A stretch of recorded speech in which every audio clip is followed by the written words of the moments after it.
People with schizophrenia have a degenerative disease. They get worse over time, and if they don't take their medication, they just devolve. And that's the opposite of what's happening to me. I'm recovering in a way which I didn't think was ever possible.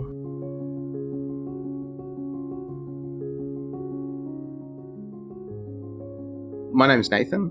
I've been diagnosed with schizophrenia, and that was about 15, 20 years ago. And I was originally diagnosed after I had a very severe psychotic break directly after my school holidays.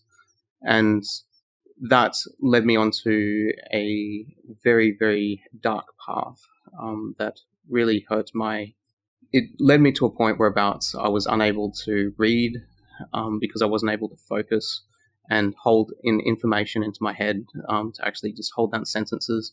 My confidence dropped to a point whereabouts I couldn't look people in the eye because I felt like I was completely worthless inside.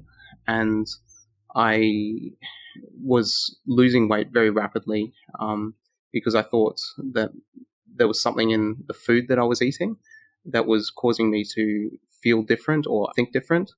Because I knew there was, at that point in time, I had some level of insight, and I knew there was something wrong with me because of the drama that was happening in my life, essentially. And I blamed it on somebody poisoning or drugging my food, essentially. And at that time, I didn't see a psychiatrist, but eventually my parents convinced me to see a psychiatrist. And the doctor diagnosed me with paranoid schizophrenia. The first medication I took, it's made me gain about 30 kilos in about 6 months. And that was very difficult. It was so hard to stop eating, essentially. I couldn't sleep. I couldn't really do anything unless I had a giant amount of food in front of me. And after that, I moved on to a different medication that made me incredibly sleepy. It was like I slept about 16 hours a day. And I also, after that medication, I moved on to a different medication, which made me completely restless, and another medication that gave me tardive dyskinesia, whereabouts the jaw kind of locks up and goes to the right. It was by far one of the most painful experiences I've ever had. And then eventually the doctor that I was currently seeing at that time put me onto a medication called Abilify that allowed me to function pretty well and had no noticeable side effects, at least at the beginning. And I stayed on that for about 7 years, and I'm still on a little bit of Abilify, just a micro dose, really. It's below the minimum amount a minimum tablet amount. It's, I have to taper down incredibly slowly from that medication because I've been on it for so long. And I was able to function, but I just kept gaining weight and my blood pressure was rising. About 1 year ago, I decided that I would want to go off my medication, and I had a huge psychotic break from that. That was really, really difficult to deal with.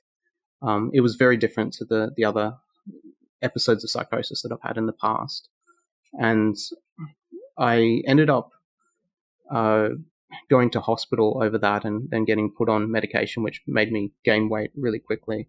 And during that period of time, during that intervention that the doctors gave me, I went saw Lauren Kennedy West's videos. I saw 2 videos back to back. One was after she had just had a psychotic break from being in a mental hospital, and her husband was interviewing her, and it was so relevant to me because I could really identify with what she was going through.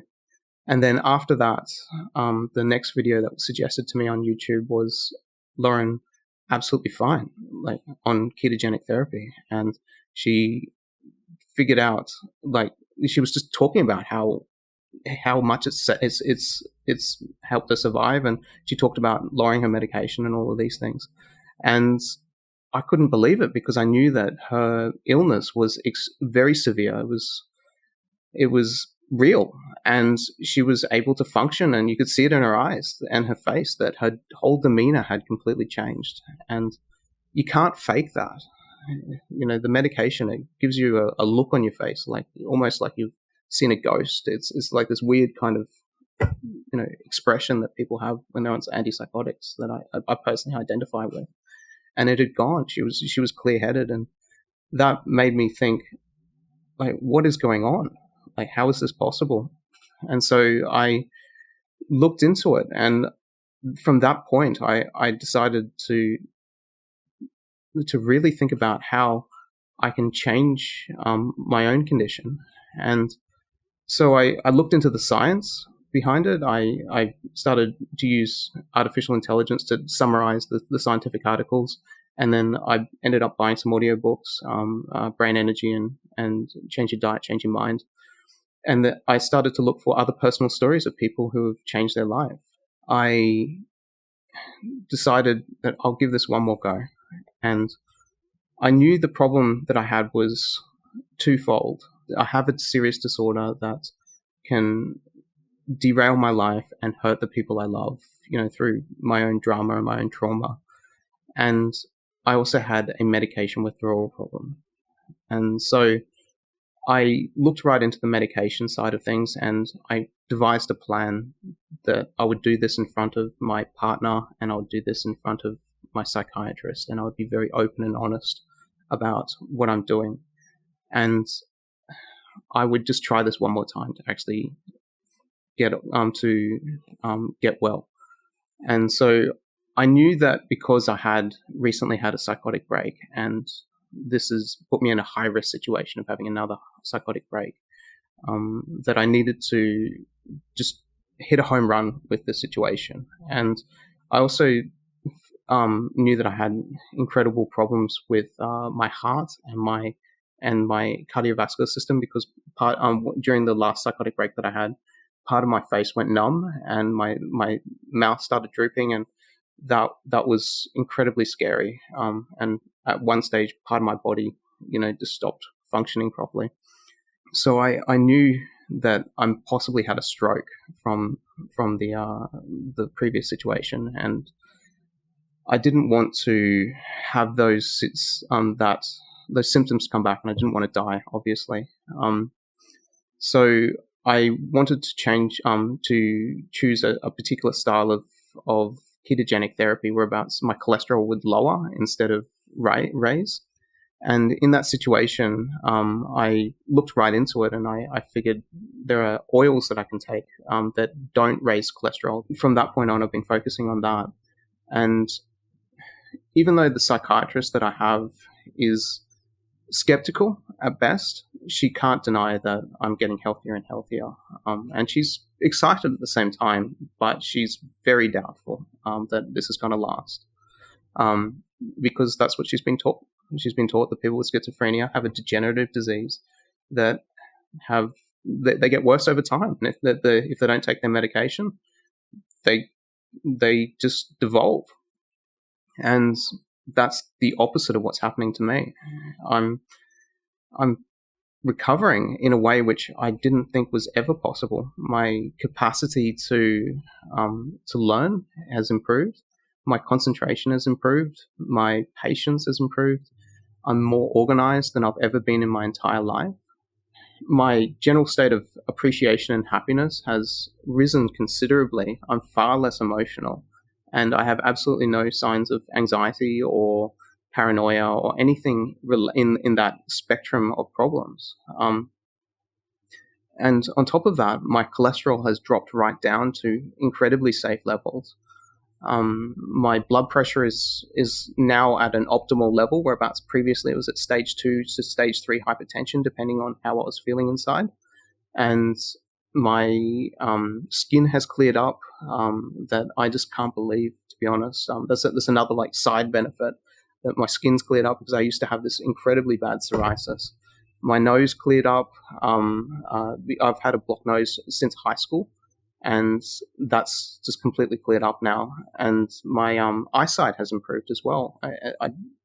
I have been wearing glasses. I used to wear glasses I'd been wearing glasses for about maybe 10 years. And then one day when my medication was lowering, I started to realize that when I take off my glasses, I can focus more easily. And then I got a eye test and they said, you don't need glasses to drive anymore. And these things are just proof that something fundamental inside me is healing. And I didn't think this was possible. I never thought anything like this would ever be possible. I just can't believe that I might actually be able to drop my medication to zero. There's a genuine possibility that can happen. But my focus is not directly on lowering my medication and becoming, symptom-free on zero medication. It's to improve the quality of my life. And the medication was playing a part, and it definitely is fantastic for crisis intervention. But for long-term treatment, if there's another option, one as simple and as easy to apply as changing your diet and getting more sleep and getting more exercise, meditating regularly. Like one of the things that I did to really decrease the amount of trauma inside me, because there was so much pain inside me when I lowered my medication.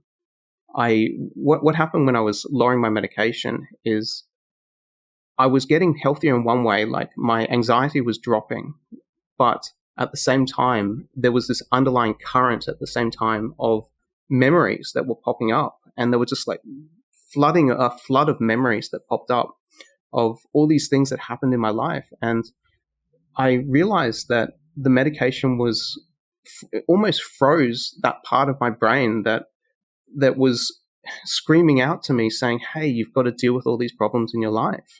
And so I had to not just deal with the side effects, I also had to deal with all the memories. And the way I dealt with that was with two different things. I first of all thought had to change the relationship that I had with my past and the way I was thinking about my memories. I realized there were way too many memories inside me to actually deal with them individually. I had to just change the way I related to myself and the way I related to my past. And on top of that, the other thing I did was to be honest, I listened to EMDR audio tapes. I found one on YouTube, and that had no ads in it. And I just listened to it while walking, and I just focused on that when the memories were coming up, and that really seemed to dissolve the emotional hold that those memories had on me. So the problem that I had was incredibly complicated, because you've got the medication on one side, and that is causing side effects and exaggerating the problems that I had, because I lost, as I lowered my medication, the my feelings were getting more and more intense. Then I had my trauma to deal with. I had the actual psychosis, the chance of psychosis happening. And then I had my life relationships to deal with as well, because it's scary for everybody, to be honest. And then I had the psychiatrist who's, I had to convince everybody that this is a genuine possibility that this could work, and just please give me a chance. And those problems combined together, they are solvable. Switching over to ketogenic diet, one thing that's helped me stay motivated when I am not sure if it's going to work, that was particularly at the beginning, was documenting my health and documenting my state of mind. What I noticed from that is at the beginning, I was getting good day, bad day, good day, bad day. And then those bad days became less frequent. And then after that, it's been about 4 months since I've had a bad day. And what I call a bad day is a day that's stressed out and I, wish things were different. And that's documenting it has really helped me prove to myself and prove to other people that there is really something to this. The other thing that's helped me considerably is I've learned how to cook ketogenic food that's delicious. It's kind of weird, but if you don't know how to cook good food, then it's hard to stick to a diet that's restrictive, because all of the restaurants out there in Australia, at least, all of the restaurants, they don't really cater to ketogenic food. So you have to learn how to get that, to feel satisfied and to feel like you're eating really nutritious, that's delicious food, and it helps a lot. It doesn't just help your mental state of mind; it also helps you physically. And you don't have to give up carbs straight away and go on the strict diet straight away. I see carbs as like an addiction. It's kind of like if you're going to give up coffee, for example, or give up alcohol. Those things, they're really hard to just quit cold turkey, And what I found is to go easy on myself. And if I had a bad day in the past, that was, that I just really felt like eating something that had carbohydrates in it, I let myself do that, but with the promise to myself, the commitment that this would not be a permanent thing, that I would not have cheat days, because one day I woke up in the morning and I realized, holy cow, my brain has been inflamed. And that's an enormous reason why I have had so many emotional and mental problems. And this diet is reducing that inflammation in my brain. And that's definitely have a part to play in why I'm able to heal instead of get sick. And once I realized that, I started to look at my food as like carbohydrates are like an allergy, not a strict allergy, because I've got to have some carbohydrates and nuts and veggies and stuff. But when I started to look at things like rice and pasta and bread as allergic, as foods that have allergy that I'm allergic to, it became easier to associate and relate to those foods as something that's going to hurt me rather than help me. What would I say to people that would decide to take a pill instead of using a ketogenic therapy? Because the pill is simpler and it's easier. For me, the medication that I was currently on, that I'm still currently have a small amount on, it works, but I was gaining weight. My heart was going through palpitations randomly. My blood pressure was very high, and those side effects that I was experiencing were mild compared to some of the other side effects that I've had in the past. And this is a really difficult decision to make, because which one's better? You can also choose both and to see what works for you personally, because it's a very individual thing. And the ketogenic diet isn't guaranteed to work on everybody. But if it works on you and the side effects you have are improved energy, better quality sleep, a general happier state of mind, improved cognition, better, just general better health, then these side effects are by far better than what the medication provides, if that's what you experience personally. But it's an individual choice. I can understand why some people would choose medication, because it's easier, it's reliable, it's scientifically proven. This is also scientifically, got a lot of science behind it, but it's new, and it's scary to think that you may not need medication to be healthy.